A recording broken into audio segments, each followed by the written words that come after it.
100,000 and beyond. You do the building of people. Build your relationship. Build yourself. Okay? Yon. Do you get me, ma'am? Yes. Okay? So, ang hataw po natin is to build people. Kaya nga, ayusin natin sarili natin para magkakaroon tayo ng magandang relasyon sa kapwa natin, sa pamilya natin. Yun po ang susi. Relationship. And not just relationship, but a nurturing relationship, a caring relationship, a loving relationship, a harmonious relationship. Yun po ang kayamanan natin. So, just to din, yung kanyang experience, like ano yung hataw, I understand what you're trying to say, ano yung mga steps na ginawa niya. Number one, first is really being the leader, choosing to be the leader. Like right now, what you're saying, you're asking po is, paano ko gagawin or ano yung hataw na gagawin ko? You're not being the leader in your life because you want her to answer you, ano yung gagawin ko?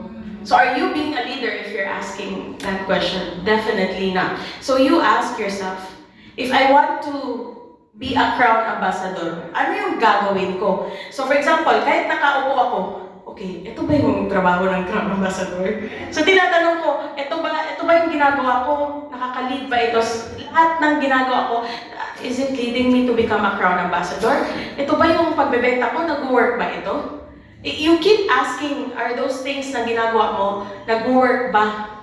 Or you add something. Kung, syempre, tama na yun, yung selling, kung magaling ka na, that's good. Selling is wonderful also. There's nothing wrong. Like ako, I sell myself a lot. You know, I sell myself, like, ngayon, I'm selling myself to you, that's why you like our family, because we're selling ourselves to you. We're not just selling the product, we're selling the lifestyle, we're selling the, oh, this is the possibility you can if you do DXN. Yes. But then what you're choosing, like, okay, am I sellable? Pag nakita ko ng tao, magugustuhan ba ako? Hindi dahil yung kailangan maging maganda, hindi naman perfect ako hindi naman perfect ang makeup ko, hindi ako perfect sa makeup, guys. Just to let you know, I do it my own way and I'm not perfect. But then it's you choosing to be a leader first. Okay, I am the leader of DXN. Kung ako ang leader sa DXN, ano ang gagawin ko?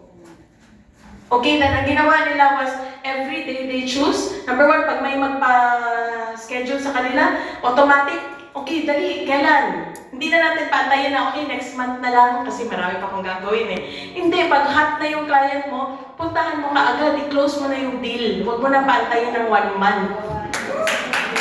Pag may pag hot na yung client, kunin mo na. Pag cold siya, okay, medyo ano-anuhin mo pa, ligaw-ligawan mo pa siya. So, gano'n lang yan sila. Pag merong mga, oh, kailan tayo punta? Diretso, close mo. Okay, puntahan tayo, magpag-gather ka ng 50 katao. Tapos dapat ikaw equipped ka na how many years you are in DXN, you know na what to do. You don't need to call your upline na dapat si upline na kasi magaling magano. You have to, kahit ikaw na marunong ka na you sell the product, kahit ikaw lang yun. How do you sell the product? With stories. Kwento. Lalo na Pilipino, madali. Patawanin mo lang. Hanap ka ng way. Paano ubusin ang Himalayan salt? Mga ganun. Patawanin mo ang mga tao and then they buy. But of course, make sure your jokes are appropriate and totoo din, di ba? Pero appropriate, wag naman yung below the belt kasi instead bibili, wala na bibili. So make sure, ano lang din. So, yun yung ginawa nila, and then hindi sila natulog. Pero wag yung gawin. O, hindi sila natutulog, 3 oras ang siguro ang sleep nila during those days. Pero ngayon na, wala na, chillax. Yun na yun. Ngayon, ang problema na lang yan, so I have so much. Ano na yung gagawin ko next? Yan na lang yung problema niya ngayon. Wala siyang problema sa amin, hindi kami nagda-drugs. Di ba? Wala kaming bisyo. Hindi na lalaki. Hindi na lalaki. Nagkaklase lang ng maraming mahal.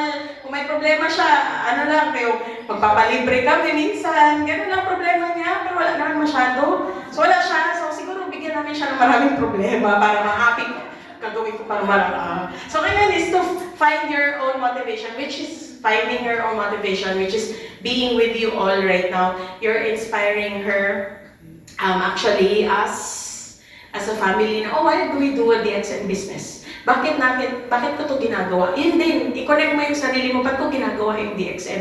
Diba yung nasabi, be DXN. maging DXN ka. So ano yung maging DXN? Magbebenta? Hindi lang. Iniinom. Dapat makikita sa atin. Hindi na gamit. Dapat tanong sila, uy, ano gamit mo? Ba't ka pumayat? Charot. O gano'n, di ba? Ba't ka tumaba? Oh, okay lang din yun. Ay, ang mataba ko, Koshi. Oo, na-overdose lang po ako ng Kokoshi.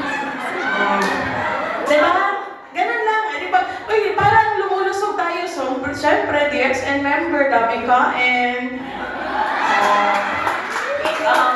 Hello? Ayan lang. Hello, my test is